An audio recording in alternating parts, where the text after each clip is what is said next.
एक बार फिर से स्वागत करता हूं आपको गीता ज्ञान संस्कार के चैनल पर, जहां आप सुन रहे हैं भागवत गीता की एक शानदार श्रृंखला जिसका नाम है भगवत गीता की सीख।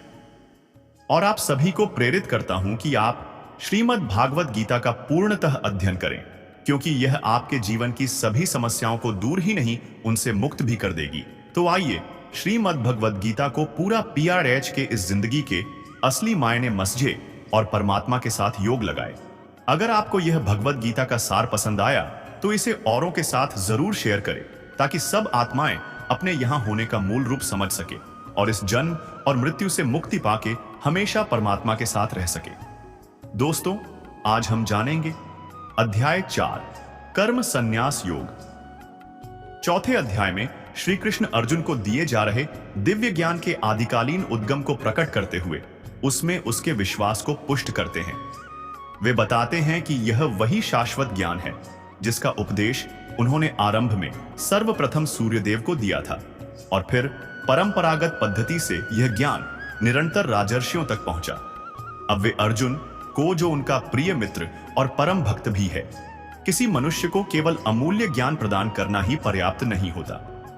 ज्ञान प्राप्त करने वालों के लिए उसकी महत्ता की सराहना करना और उसकी प्रामाणिकता पर विश्वास करना आवश्यक होता है। तभी वे अपने जीवन में व्यावहारिक रूप से इसका अपेक्षित क्रियान्वयन करने का प्रयास करेंगे। इस श्लोक में श्री कृष्ण ने अर्जुन को दिए जा रहे आध्यात्मिक ज्ञान की विश्वसनीयता और महत्व को प्रतिपादित किया है। श्री कृष्ण अर्जुन को बताते हैं कि उसे युद्ध करने की प्रेरणा प्रदान करने हेतु दिया जा रहा ज्ञान कोई नवीन ज्ञान नहीं है। यह वही शाश्वत ज्ञान योग है जिसका उपदेश उन्होंने सबसे पहले विवस्वान या सूर्यदेव को दिया था, और फिर सूर्य देवता ने इस ज्ञान का उपदेश सृष्टि के प्रथम मानव मनु को, और फिर बाद में मनु ने इसे सूर्य वंशज के पहले राजा इक्ष्वाकु को दिया। इस प्रकार के ज्ञान को प्रदत्त ज्ञान पद्धति कहा जाता है, जिसमें किसी का ज्ञान पर संपूर्ण अधिकार होता है और वह इसे अन्य व्यक्ति को, जो इसे जानने का इच्छुक होता है, को प्रदान करता है। अपने कर्मों के फलों की आसक्ति को त्याग कर ऐसे ज्ञानी जन सदा संतुष्ट रहते हैं और बाह्य आश्रयों पर निर्भर नहीं होते। कर्मों में संलग्न रहने पर भी वे वास्तव में कोई कर्म नहीं करते। कर्म और अकर्म क्या है, यह निर्धारित करना मन का कार्य है। ज्ञानी मनुष्यों का मन भगवान में तल्लीन रहता है। भगवान के साथ भक्तिपूर्ण एकीकरण से पूर्णतया संतुष्ट होकर वे केवल भगवान को ही अपने आश्रयदाता के रूप में देखते हैं और संसार के आश्रयों पर निर्भर नहीं रहते। इस प्रकार की मन स्थिति में उनके प्रत्येक कर्मों को अकर्म कहा जाता है। इस सत्य को समझने के लिए पुराण में एक सुंदर कथा का वर्णन किया गया है। वृंदावन की गोपियों ने एक बार उपवास रखा। उस उपवास को पूर्ण करने के लिए किसी आर्षि को भोजन खिलाने की रीति का पालन करना आवश्यक था। श्री कृष्ण ने उन्हें महान आर्षि दुर्वासा को भोजन खिलाने का सुझाव दिया, जो यमुना नदी के दूसरी ओर रहते थे। गोपियों ने स्वादिष्ट भोजन बनाया और दुर्वासा आर्षि को खिलाने के लिए निकल पड़ी। किंतु उस दिन नदी का बहाव बहुत तेज था और कोई भी नाविक उन्हें नदी पार कराने के लिए तैयार नहीं हुआ। गोपियों ने जब श्री कृष्ण से इसका समाधान पूछा, तब उन्होंने उत्तर दिया, तुम नदी से कहो कि यदि श्री कृष्ण अखंड ब्रह्मचारी है तब वह उन्हें रास्ता दे। गोपियां हंसने लगी, क्योंकि वह जानती थीं कि श्री कृष्ण प्रायः उन पर मोहित रहते हैं और इसलिए उनके अखंड ब्रह्मचारी होने का कोई प्रश्न नहीं था। लेकिन जब उन्होंने यमुना नदी से इस प्रकार की प्रार्थना की, तब नदी ने पुष्पों का सेतु प्रकट कर उन्हें नदी पार जाने का मार्ग दे दिया। गोपियां आश्चर्यचकित रह गईं। वे नदी पार कर दुर्वासा ऋषि के आश्रम पहुंची। उन्होंने दुर्वासा ऋषि से प्रार्थना की कि वह उनके स्वादिष्ट भोजन को ग्रहण करें। एक महान तपस्वी होने के कारण उन्होंने भोजन का कुछ अंश ही ग्रहण किया, जिससे गोपियां निराश हो गईं।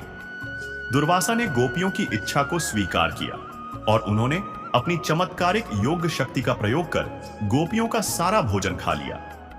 उन्हें सारा भोजन ग्रहण करते देख गोपियां अचंभित हो गईं, किंतु उन्हें इस बात की प्रसन्नता थी कि दुर्वासा ने उनके भोजन को ग्रहण करने की कृपा कर उनका मान बढ़ाया। गोपियों ने अब आर्षि दुर्वासा से दूसरी ओर वापस जाने के लिए नदी पार कराने के लिए सहायता करने को कहा। आर्षि दुर्वासा ने कहा कि यमुना नदी से कहो कि यदि दुर्वासा ने आज केवल दूब के अतिरिक्त कुछ भी ग्रहण न किया हो तब वह उन्हें रास्ता दे। गोपियां पुनः हंसने लगी, क्योंकि उन्होंने दुर्वासा को अपार भोजन खाते हुए देखा था, किंतु उन्हें अत्यंत आश्चर्य हुआ। जब उन्होंने यमुना नदी से ऐसी प्रार्थना की तब नदी ने पुनः उन्हें रास्ता दे दिया। गोपियों ने श्री कृष्ण से इस घटना का रहस्य पूछा तो उन्होंने स्पष्ट किया कि भगवान और संत बाह्य रूप से लौकिक कर्मों में व्यस्त दिखाई देते हैं, किंतु आंतरिक दृष्टि से वे सदैव इंद्रियातीत अवस्था में होते हैं। इसलिए सभी प्रकार के कर्म करते हुए भी वे सदा अकृत्ता माने जाते हैं। यद्यपि श्री कृष्ण बाह्य रूप से गोपियों से प्रेम भाव से मिलते जुलते थे, किंतु आंतरिक रूप से अखंड ब्रह्मचारी थे। इसी प्रकार दुर्वासा ने गोपियों द्वारा अर्पित किया गया स्वादिष्ट भोजन खाया, किंतु आंतरिक दृष्टि से उन्होंने मन से दूब का स्वाद ही चखा था। ये दोनों कर्म में अकर्म के सटीक उदाहरण हैं। इसके विपरीत ज्ञान प्राप्त करने की स्व अर्जित प्रक्रिया यह है जिसमें कोई व्यक्ति अपने प्रयासों से ज्ञान की सीमाओं को बढ़ाता है। यह स्व अर्जित प्रक्रिया श्रम साध्य, अपूर्ण और अधिक समय लेने वाली होती है। उदाहरणार्थ, यदि हम भौतिक शास्त्र सीखना चाहते हैं तब हम या तो स्व अर्जित पद्धति से इसे सीखने का प्रयास करते हैं, जिसके लिए हम अपनी बुद्धिमत्ता से इसके सिद्धांतों की कल्पना करते हैं और फिर बाद में किसी निष्कर्ष पर पहुंचते हैं, या फिर ज्ञान की प्रदत्त पद्धति का आश्रय लेते हैं और इस विषय में निपुण अध्यापक से संपर्क करते हैं। स्व अर्जित पद्धति अत्यधिक समय लेती है और हम अपने जीवन काल में पूर्ण विश्लेषण भी नहीं कर पाते। हम अपने निष्कर्षों की मान्यता के प्रति आश्वस्त भी नहीं हो सकते। तुलनात्मक दृष्टि से प्रदत्त पद्धति द्वारा हम शीघ्र ही भौतिक शास्त्र के गूढ़ रहस्यों को जान सकते हैं। यदि हमारे अध्यापक को भौतिक विज्ञान का पूर्ण ज्ञान है, तब हम उससे इस विज्ञान को सुगमता से सुन और ग्रहण कर सकते हैं। ज्ञान की यह प्रदत्त पद्धति सरल और दोष रहित है। प्रत्येक वर्ष हजारों ऐसी सहायक पुस्तकें बाजार में आती हैं जिनके लेखक जीवन से जूझने वाली समस्याओं का हल भी उसमें प्रस्तुत करते हैं। ये पुस्तकें एक सीमा तक सहायक होती हैं, क्योंकि ये ज्ञान प्राप्त करने की स्व अर्जित पद्धति पर आधारित होती है, इसलिए ये अपूर्ण होती है। कुछ वर्षों पश्चात नए सिद्धांत स्थापित होते हैं जो वर्तमान सिद्धांत को खंडित कर देते हैं। यह स्व अर्जित पद्धति परम सत्य का बोध कराने में अनुपयुक्त होती है। दिव्य ज्ञान को प्रकट करने के लिए निजी प्रयत्नों की आवश्यकता नहीं होती। यह भगवान की शक्ति है। यह तब से अस्तित्व में है जब से भगवान है। जैसे गर्मी और प्रकाश उतने ही आदिकालीन हैं जितनी की अग्नि जिससे ये प्रकट होते हैं। भगवान और जीवात्मा दोनों सनातन हैं और इसलिए भगवान और आत्मा को एकीकृत करने वाला योग विज्ञान भी शाश्वत है। अतः इसके लिए नए सिद्धांत की कल्पना और रचना करने की कोई आवश्यकता नहीं होती। इसकी सिद्धता का अनूठा अनुमोदन स्वयं भगवद गीता है, जो चिरस्थायी ज्ञान की विलक्षणता के साथ लोगों को निरंतर चकित करती है और जो आज से 50वीं शताब्दी पहले सुनाई जाने के पश्चात वर्तमान में भी हमारे दैनिक जीवन के लिए प्रासंगिक है। यहां श्री कृष्ण कहते हैं कि योग का जो ज्ञान वे अर्जुन को दे रहे हैं वह शाश्वत और प्राचीन काल से गुरु शिष्य परंपरा द्वारा एक दूसरे तक पहुंचता रहा है। तुम्हारे और मेरे अनंत जन्म हो चुके हैं, किंतु हे परंतप, तुम उन्हें भूल चुके हो, जबकि मुझे उन सब का स्मरण है। श्री कृष्ण स्पष्ट करते हैं कि वे अर्जुन के समक्ष एक मनुष्य के रूप में खड़े हैं। केवल इस कारण से उनकी तुलना मानव मात्र से नहीं करनी चाहिए। किसी देश का राष्ट्राध्यक्ष कारागार को देखने का निर्णय लेता है और यदि हम उसे कारागार में खड़ा पाते हैं, तब हमें भ्रमित होकर यह निष्कर्ष नहीं निकालना चाहिए कि वह भी एक बंदी है। हम जानते हैं वह केवल कारागार का निरीक्षण करने के प्रयोजन से वहां आया है। इसी प्रकार से भगवान भी कई बार अवतार लेकर मायाबद्ध संसार में प्रकट होते हैं, किंतु वह अपने दिव्य गुणों और शक्तियों को कभी नहीं त्यागते। इस श्लोक पर अपनी टीका प्रस्तुत करते हुए शंकराचार्य कहते हैं, या वासुदेवे अनीश्वरा सर्वज्ञानांशणम मूर्खाणाम ताम परिहरण श्री भगवान उवाच। शारीरिक भाष्य श्लोक 4.5 अर्थात श्री कृष्ण के मुख से उच्चारित इस श्लोक 4.5 द्वारा उन मूर्ख लोगों की भर्त्सना की गई है जो उन्हें भगवान स्वीकार करने में संदेह करते हैं। ये अविश्वासी नास्तिक लोग यह तर्क देते हैं कि श्री कृष्ण ने भी उन सब के समान जन्म लिया था और उनके समान भोजन किया, एवं जल आदि ग्रहण किया और निद्रा लेने आदि जैसे कार्य किए, इसलिए वे भगवान नहीं हो सकते। यहां इस श्लोक में भगवान श्री कृष्ण जीवात्मा और भगवान के बीच भेद को समझाते हुए कहते हैं कि यद्यपि वे इस संसार में अनंत बार अवतार लेते हैं, तथापि वे सदैव सर्वज्ञ रहते हैं, न कि जीवात्मा के समान जिसका ज्ञान सीमित होता है। अपने अवतार काल में राम ने अहिल्या गौतम आशी की पत्नी, जिसे राम ने स्पर्श कर पत्थर के शरीर से मुक्ति प्रदान की थी। इस प्रकार तब से दिव्य राम के नाम की महिमा का गान करते हुए अनेक पतित आत्माएं पवित्र और उन्नत हो गई। इस श्लोक का गूढ़ ज्ञान इस प्रकार से है। धर्म की स्थापना। भगवान अवतार लेकर जीवात्माओं को अपना नाम, रूप, लीला, गुण, धाम और संतों का संग प्रदान कर धर्म की स्थापना करते हैं, जिससे वे भक्ति में लीन होकर अपने अंतःकरण को पवित्र करती हैं। दुष्टों का संहार करना। भगवान की दिव्य लीलाओं को सुसाध्य बनाने के लिए कुछ जीवन मुक्त संत भी उनके साथ अवतार लेकर आते हैं और वे खलनायक का अभिनय करते हैं। उदाहरणार्थ रावण और कुंभकर्ण जय और विजय थे, जो भगवान के दिव्य धाम से अवतार लेकर प्रकट हुए थे। उन्होंने राक्षस का अभिनय किया और भगवान राम से शत्रुता कर उनसे युद्ध किया। वे किसी के द्वारा भी मारे नहीं जा सकते थे, क्योंकि वे दिव्य पुरुष थे। इसलिए भगवान ने अपनी लीला के प्रदर्शन हेतु ऐसे राक्षसों का वध किया और उन्हें मारने के पश्चात भगवान श्री राम ने उन्हें अपने उसी दिव्य धाम में पहुंचा दिया, जहां से वे पहले आए थे। भक्तों के उद्धार के लिए अनेक जीवात्माएं भगवान से प्रत्यक्ष साक्षात्कार करने की पात्रता प्राप्त करने के लिए अपनी साधना भक्ति में अत्यंत उन्नत हो चुकी थी। जब श्री कृष्ण संसार में अवतरित हुए, तब इन सिद्ध आत्माओं को भगवान की लीलाओं में भाग लेने का प्रथम बार सुअवसर प्राप्त हुआ। उदाहरणार्थ कुछ गोपियां वृंदावन की ग्वालिनें, जहां श्री कृष्ण ने अपनी लीलाएं प्रकट की। जीवन मुक्त आत्माएं थी जो श्री कृष्ण की लीलाओं के प्रदर्शन में सहायतार्थ उनके दिव्य धाम से अवतार लेकर प्रकट हुई थी। अन्य गोपियां मायाबद्ध जीवात्माएं थीं, जिन्हें भगवान से मिलने और उनकी सेवा करने का प्रथम बार अवसर प्राप्त हुआ और उन्होंने उनकी मधुर लीलाओं में भाग लिया। इस प्रकार जब श्री कृष्ण संसार में अवतरित हुए, तब ऐसी पात्रता प्राप्त जीवात्माओं को भगवान की लीलाओं में प्रत्यक्ष रूप से भाग लेने और अपनी भक्ति पूर्ण करने का स्वअवसर मिला। यही इस श्लोक का गूढ़ अर्थ है। फिर भी यदि कोई इस श्लोक पर अधिक साहित्यिक या शाब्दिक दृष्टि से विचार करना चाहता है, तब यह अनुचित नहीं होगा। श्री कृष्ण की भक्ति में तल्लीन होने के लिए लोगों को उनके नाम, रूप, गुण, लीलाओं, धाम और संतों में दिव्य मनोभाव विकसित करना चाहिए। उदाहरणार्थ लोग भगवान की पत्थर की मूर्ति की पूजा करके अपने अंतःकरण को पवित्र करते हैं, क्योंकि वे अपने हृदय में दिव्य मनोभावों को प्रश्रय देते हैं कि इन मूर्तियों में भगवान का वास है। यही भावनाएं भक्त के अंतःकरण को शुद्ध करती हैं। प्रथम पुरुष मनु इस प्रकार से व्यक्त करते हैं, न काष्ठे विद्यते देवो न शिलाया न मृत्सुच भावे ही विद्यते देवस्तस्मात् भाव समाचरेत। भगवान न तो लकड़ी में और न ही पत्थर में, अपितु भक्तों के हृदय में निवास करते हैं। इसलिए प्रेम भावना के साथ मूर्ति की पूजा करो। समान रूप से यदि हम भगवान श्री कृष्ण की भक्ति में मग्न होना चाहते हैं, तब हमें उनकी लीलाओं के प्रति अपने मन में दिव्य मनोभावों को प्रश्रय देना होगा। हमारे कर्मों को कार्य कहा जाता है। समान रूप से भगवान का जन्म भी दिव्य होता है और हमारी तरह किसी माता के गर्भ में नहीं होता। इसलिए परमानंद से परिपूर्ण भगवान को किसी माता के गर्भ में उल्टा लटकने की आवश्यकता नहीं होती। श्रीमद् भागवतम में वर्णन है, तमद्भूतम बालकम मंबुजेक्षणम चतुर्भुजम शंख गदायुधायुधम। जब श्री कृष्ण अवतार लेने से पूर्व वासुदेव और देवकी के सम्मुख प्रकट हुए, तब वह चतुर्भुज विष्णु के रूप में थे। भगवान का वह विराट रूप निश्चित रूप से देवकी के गर्भ में नहीं ठहर सकता था। फिर भी देवकी को यह आभास दिलाने के लिए कि वे उसके गर्भ में हैं, उन्होंने अपनी योग माया शक्ति द्वारा देवकी के गर्भ को सुगमता से फैला दिया।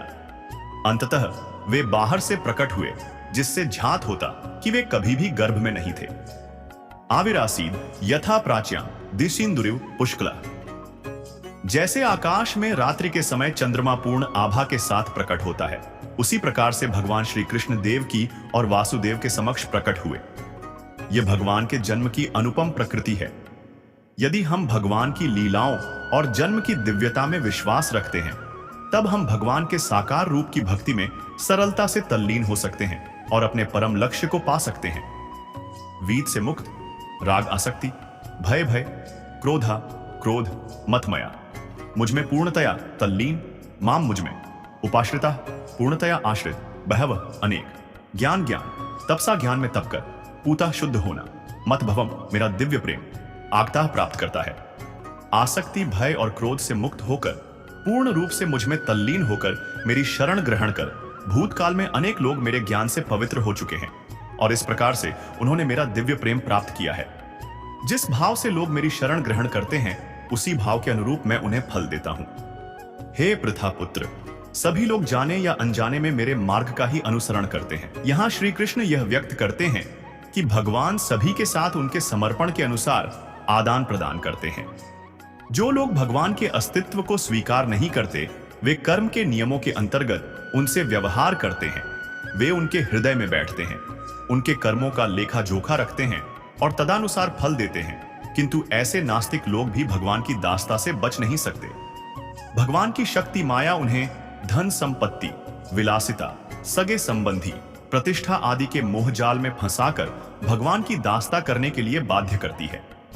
माया उन्हें क्रोध, काम वासना और लोभ के प्रभुत्व में ले आती है। दूसरी ओर जो लोग अपने मन से सांसारिक आकर्षणों को हटाकर भगवान को अपना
को आकुल किए बिना बाबा फरीद राज दरबार में लौट आए। अकबर अपनी प्रार्थना पूरी करने के पश्चात जनता के दरबार में आया और उन्होंने संत फरीद के दर्शन किए। अकबर ने संत फरीद से पूछा कि क्या उन्हें किसी चीज की आवश्यकता है। संत फरीद ने उत्तर दिया, मैं सम्राट से अपने आश्रम के लिए आवश्यक वस्तुएं मांगने आया था, किंतु मैंने यह पाया कि बादशाह स्वयं भगवान से भीख मांग रहा है। तब फिर मैंने सोचा कि उससे कुछ मांगने की अपेक्षा प्रत्यक्ष रूप से भगवान से ही क्यों न मांगूं। स्वर्ग के देवता केवल वही वरदान दे सकते हैं जो उन्हें भगवान की शक्तियों द्वारा प्राप्त होते हैं। संकीर्ण बुद्धि वाले लोग देवताओं की शरण में जाते हैं, किंतु ज्ञानी पुरुष समझते हैं कि इन मध्यस्थों से उनका मनोरथ सिद्ध नहीं हो सकता, इसलिए वे अपनी अभिलाषाओं की पूर्ति हेतु भगवान की शरण ग्रहण करते हैं। विभिन्न प्रकार के लोगों की न्यूनतम और अधिकतम अभिलाषाएं होती हैं। न तो कर्म मुझे दूषित करते हैं और न ही मैं कर्म के फल की कामना करता हूं। जो मेरे इस स्वरूप को जानता है वह कभी कर्म फलों के बंधन में नहीं पड़ता। भगवान पूर्ण विशुद्ध तत्व हैं और वे जो भी कर्म करते हैं वे शुद्ध और पवित्र हो जाते हैं।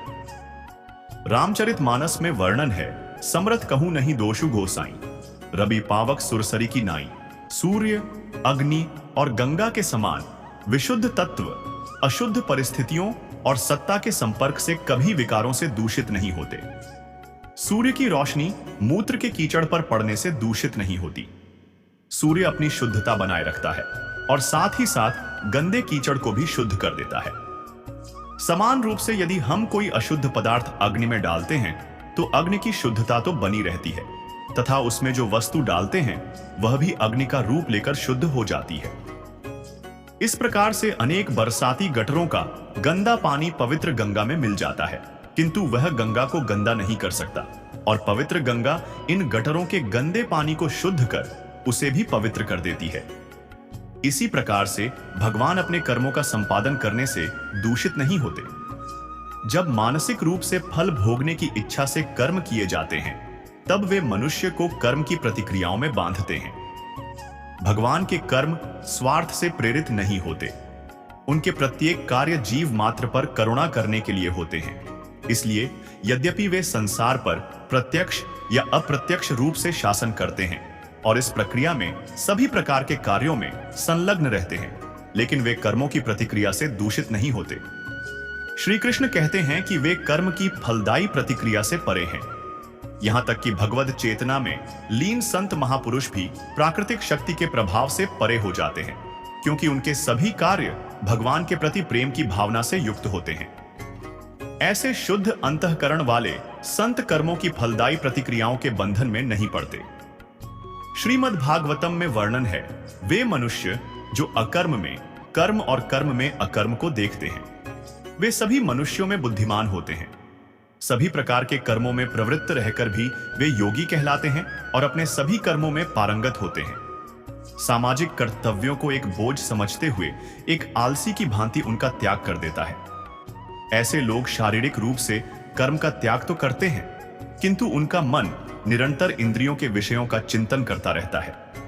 इस प्रकार के लोग अकर्मण्य तो प्रतीत होते हैं, लेकिन उनकी कृत्रिम अकर्मण्यता वास्तव में पापमय कार्य है। जब अर्जुन युद्ध न लड़ने के कर्तव्य पालन से संकोच करता है, तब श्री कृष्ण उसे बोध कराते हैं कि ऐसा करने से उसे पाप लगेगा और वह अपनी इस अकर्मण्यता के कारण मृत्यु के पश्चात निम्नतर लोकों में जाएगा। कर्म में अकर्म कुछ दूसरे प्रकार के अकर्म भी होते हैं जो योगियों द्वारा संपन्न किए जाते हैं। वे बिना फल की आसक्ति के अपने सामाजिक दायित्वों का निर्वहन करते हैं और अपने कर्मों के फलों को भगवान की सेवा में समर्पित करते हैं। यद्यपि वे सभी प्रकार के कर्म करते हैं, किंतु कार्मिक प्रतिक्रियाओं में नहीं फंसते, क्योंकि उनका निजी सुख प्राप्त करने का मनोरथ नहीं होता। भारतीय इतिहास में ध्रुव, प्रहलाद, युधिष्ठिर, पृथु और अम्बरीश कई ऐसे महान राजा हुए हैं जिन्होंने अपनी पूर्ण योग्यता से अपने राजसी कर्तव्यों का निर्वहन किया और फिर भी उनका मन किसी प्रकार की लौकिक कामनाओं में लिप्त नहीं रहा। इसलिए उनके कार्यों को अकर्म कहा गया। अकर्म का एक अन्य नाम कर्मयोग भी है। वे सांसारिक मोह से मुक्त हो जाते हैं और उनकी बुद्धि दिव्य ज्ञान में स्थित हो जाती है, क्योंकि वे अपने सभी कर्म यज्ञ के रूप में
का। वेदों की एक सुंदर विशेषता यह है कि वे मनुष्यों की विभिन्न प्रकार की प्रवृत्तियों से परिचित हैं।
हमें अधम देह से छुटकारा मिला, और यह देह मिली वह मिले तो हड्डा अच्छा हो। यह विचार कर उन दोनों ने माता पिता को तीर्थ करने की आज्ञा मांगी। तब माता पिता ने उन्हें तीर्थ यात्रा की आज्ञा दी। तीर्थ यात्रा करती करती वह बनारस पहुंची, तो वहां जाकर देखा कि वह तपस्वी बैठे हैं, जिनकी कृपा से हम बेरी की देह से छूटी हैं। तब उन दोनों कन्याओं के चरण वंदना की। साधु ने कहा, तुम कौन हो? कन्याओं ने कहा, हम पिछले जन्म में बेरियों की योनि में थी। एक दिन वन में तुमको बहुत धूप लगी, तब तुम बेरियों की छाया के तले आ बैठे। लंबासन होने से एक बेरी से आपके चरण लगे और दूसरी बेरी से सिर लगा, तो उसी समय हम बेरी की योनि से मुक्त हो गई। अब हमने ब्राह्मण के घर में जन्म लिया है और बहुत सुखी हैं।